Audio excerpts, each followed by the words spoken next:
Do you think there's a right to privacy in the Constitution? No, well, not the right to privacy as created under Roe v. Wade. Do you think there's a right to privacy in the Constitution? I think there's a right to unreasonable search and seizure. For example, if you'd been a Supreme Court judge and Griswold versus Connecticut, the famous birth control case came up, which centered around whether there's a right to privacy. Right. Do you believe that was correctly decided? No, I don't.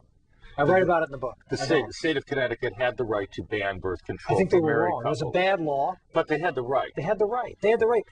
Why would a conservative argue that government should interfere with that most personal decision? I said it was a bad law. But they had the right to make it. They have the right to make it. Look, legislatures have the right to make mistakes and do really stupid things. Okay. But we don't have to create constitutional rights because we have a stupid legislature. And that's the problem here, is the court feels like they have a responsibility to right every wrong. When they do that, unlike a Congress, that if we make a really stupid mistake and we do something wrong, we can go back next year, next month and change it. And we've done that.